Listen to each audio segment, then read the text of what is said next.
برادران من این درختای کالیفرنیا تاگیو سالبا دا شنونده مولی برای ما گام بزنم شما را بابا میگه تاگیو سالبا یا کوچتان اینا رو میکنین انا که درختای پاولونیا این درختای پاولونیا اولی ما شما رو درختای کالیفرنیا رو نشون میدم که ای ریگر آوردگیم قریب یک 12-13 سال شد منا بایاش اینا میدت شما بریدن در کار منا نداری چند خیر یک 20 متر قریب منا وجوده ای بودلو کارگری ستوایی شهری وحدت ای بودلو منا می کوکتیو قتی آنو خیلی بروماد ای بودلو کیا ای بودلو جانی بابوشا اوه ای بودلو شرینار این سود خواندگی آمادگی خیلی کارگر یادی ستوایی ما گفتمش که سحر قتی من نو افتوبر اومده سه اینا نو افتوبر اومده سه سحر قتی گفت بابای حاجی گفت من سیما رو میبندم دو سیم با سیم که وای شوا انا ببریم شون خیار ما میبریم پیلرام دا میزنیم چند کوب تخته میتید بس هم شما میرسونیم برادران قندم من ایو زیاده ای خب 22 که باشه زیاده ای 14 سال اگر خطا نکنم ای 12 سال بالا آینده که ببینیم چند قدری و میکنه با درخت کلان زنده و سربلند باشه ناودورا صدای سیمکی وای نشوا نازانا سویدا اینه سویدا نگاه کن نه سویدا سویدا نمیزنه انشالله بیا سویدا نمیزنه تکنیکا безопасности да и бодлои ҷани мо техника безопасности болора калта кандар кур ки тирак на усум брава аузумин я одами бисёр ҷанҷолия хидм зиминиш додагим ам ко ҷанҷолия ки агар не хидм зиминиш додагим 5 сотих бодло дар номи ҷонам шеринар кучи қариб оварди اومد ماشاءالله اینجا نپرالاتش میکنه که سین سوید نروه نگاه کن ماشاءالله همگی اگم 5 متره ده تا سویده زنده و سربلند باشه دوام دوره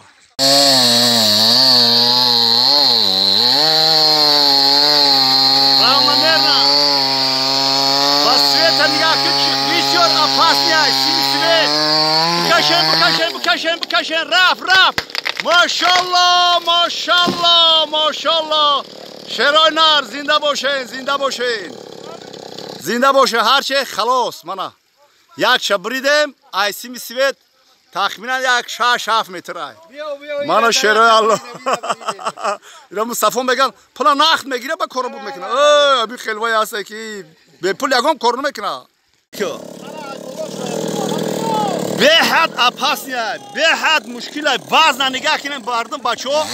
سیم همگی 5 متر هم نیستن بخپنه ای بودلو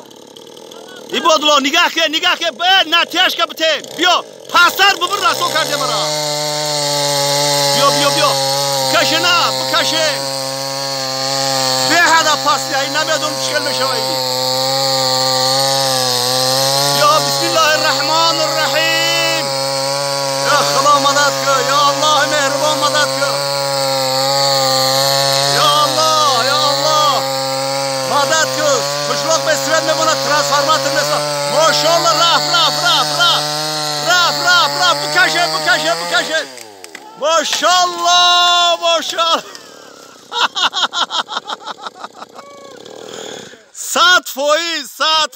100% با خدا باور کن شیر بچه ها هم خیلی کن که 100% ای خداوند که خودش ترحم کنه اینا میخیل ها تکی امی کجاله بود بالای سیم خواه بود کشیدن بردمش خیلی کارگر ستوای بادلو جان همیجا اخی مصطفی نه که بسیار کار حرام داره نگاه که باید گپ زنم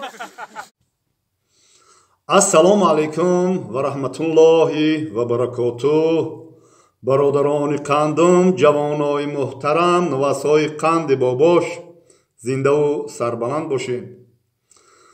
وقتی که من بابا هستم وظیفه من فقط دعاتیه است باید دعا کنم خدای مهربان مردم تاجیکستان عزیز سربلند من رو نگهبان باشی خدای مهربان کلی مهاجرای مهنتی را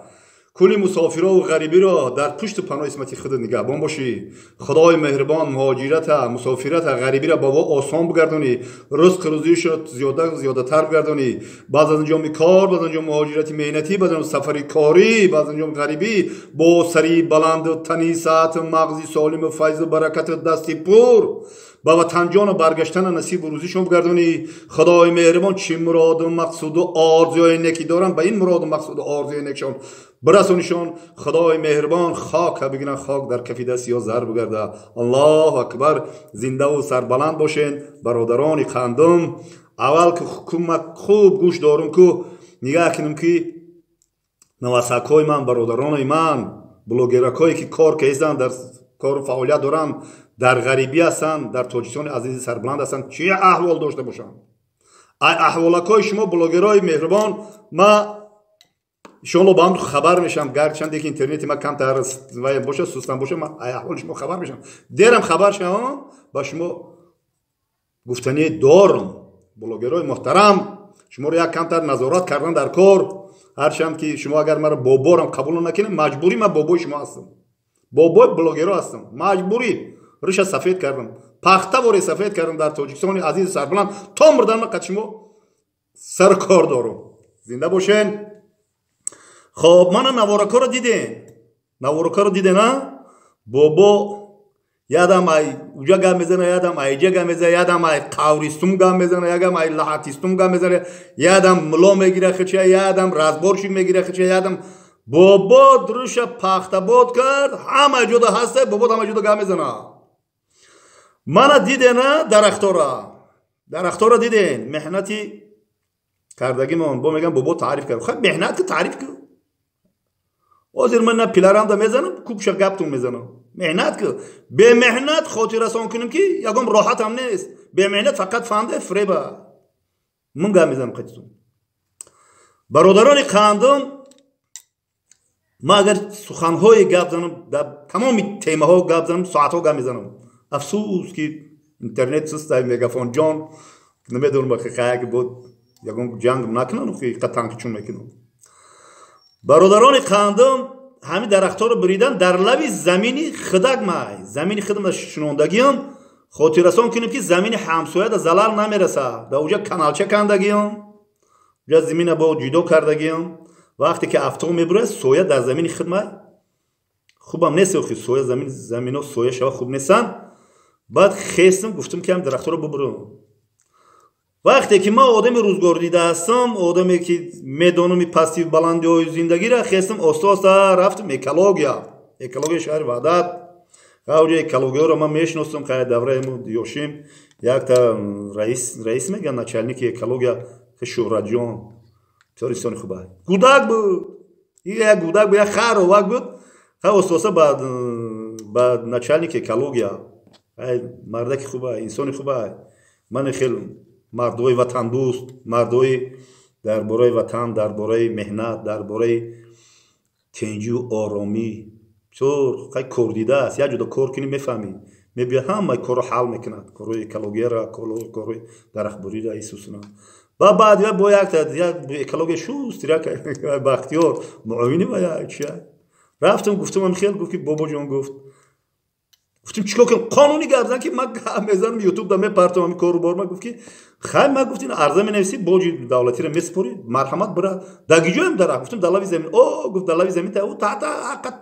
حداقل بوجی دولتی رو بسپر رو بوجی. خیر گفتم خوب شده میره میسپریم و میکنیم تمام میره کارو بار تا دیدن نگیری یگم نگاه کی یگم مشکلی نشه، یگم سوید نشه، یگم آدم یگم وای نشه. مثال وقتی درخت میکشید میگه بکنید که یک غلطید پشت شدید درخت زد، مثل حادثه‌های ناگهانی بسیار یا که زد سویتورا کند خیلی یا شنو نه که باباها را با مصلحت میتیان. خیلی کارگری دولت مصلحت میتیان بابا خیلی کم در کار خیلی کارو برو حل کردن. من خدا نگهبان باشد این مرده که شجاع، مرده که خیلی عموما کارگرایی که همین کار با کار سر کار دارن آدم‌های با تمکین، آدم‌های باسوادن. آدم باسواد نباشه کارگر حکمت میشه.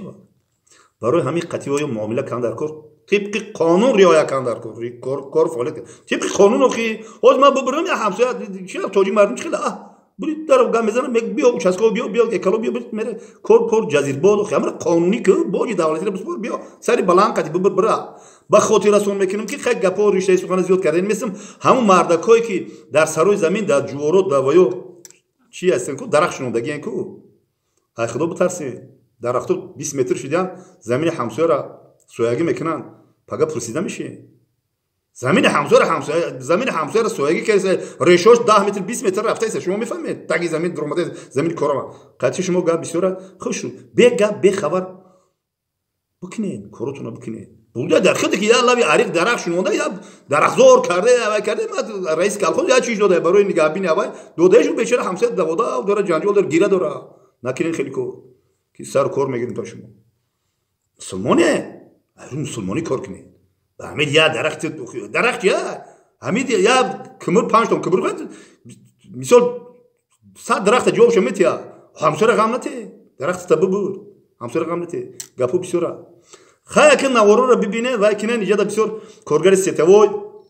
مثال بودلوجان مثال وای کرد خیلی مشکلی وای باند قطعی نکنیم مو سیمویی که اپالکا میبندم سیمو قطعی وای کردیم 4 کسا 5 کسا کردیم گرفتیم غلطوندیم وای کردیم خیلی مشکلی برطرف شد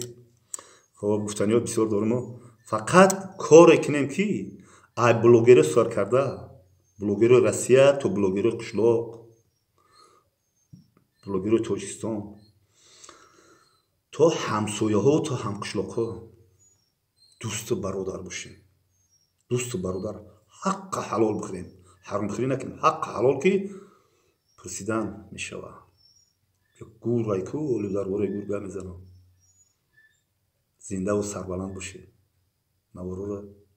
انتظار شید